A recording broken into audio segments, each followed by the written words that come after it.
Hello, welcome to another dynamic do-it-yourself video. And today we are going to make an insect bug bite relief salve. And we're going to use 4 simple ingredients. First, we're going to use beeswax, cocoa butter, tea tree oil, and lavender oil. Let's get started. Depending on how you purchase your raw materials, you're going to need to do a little work here. So when I bought this cocoa butter, it came in nice little chunks. And for this recipe, I'm going to need 2 teaspoons. So just really simple. Get a little piece and start grating. Now, if you're going to make a lot, I would say use a food processor, but since we're making something that is going to be really small, you just get a little bit here and just do a little grating. While you're grating it because you want to have a nice fine pieces to melt. After I measured out my 2 teaspoons of cocoa butter, I'm going to add my beeswax. Now, when I purchased this beeswax, it was already in pellet form. So, it makes it really simple to scoop in my 1.5 teaspoon of beeswax.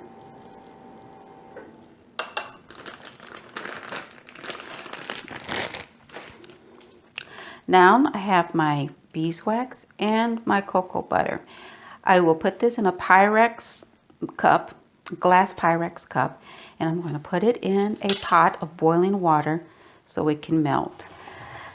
I place the beeswax and I put in the cocoa butter in a glass container. And here I use my Pyrex measuring cup, and I put it in water, boiling water. So I'm using the method of using a double boiler because we want to make sure that our ingredients boil in glass and not get scorched or singed directly in a double boiler pot. We don't want that metal to seep in to our mixture here.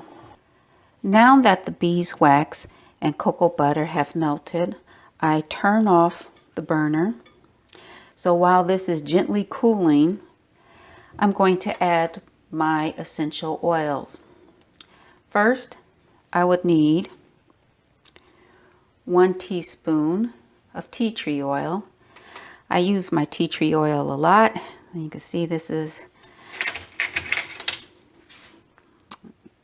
going down. I'm going to be in need of buying another pretty soon.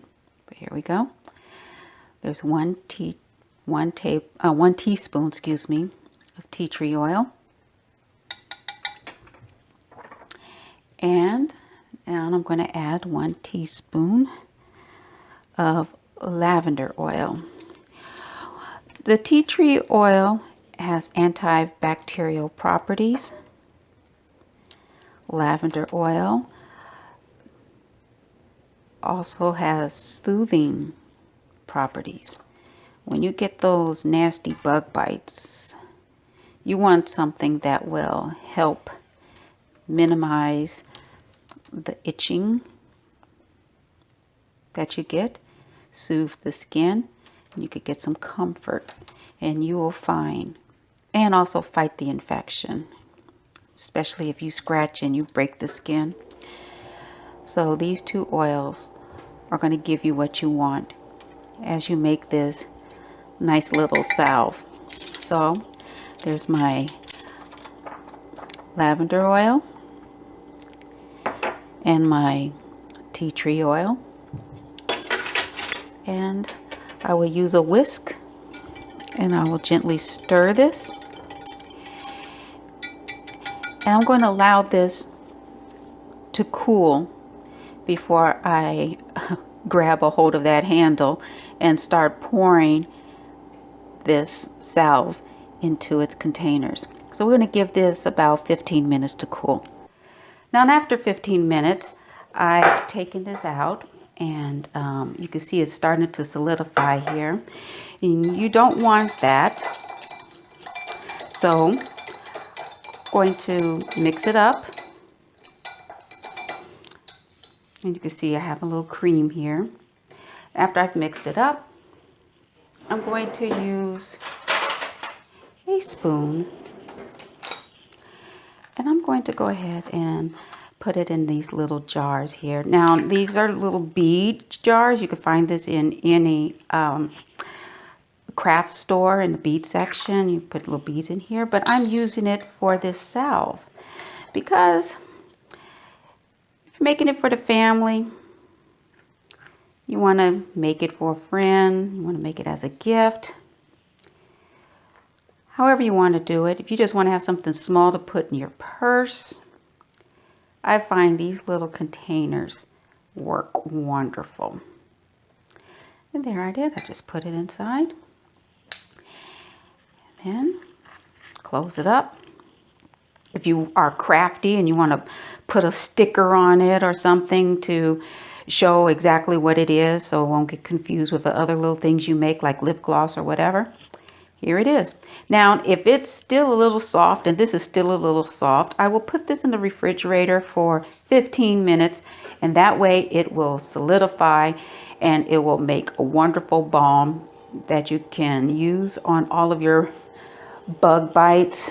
I just came back from a trip and it looked like that the little bugs seemed to love me, and so I said, hey, I'm making this salve to help me help myself. So anyway, I hope this was helpful. Beeswax and cocoa butter, they're not usually in the average do-it-yourselfer's pantry, but if you are into wanting to make your own cosmetics or salves or lotions, these are two items that you might actually want to consider adding to your pantry. So I hope this was helpful. If you liked what you saw, give it a thumbs up. If you want to see more videos like this, hit that subscribe button down below. And until next time.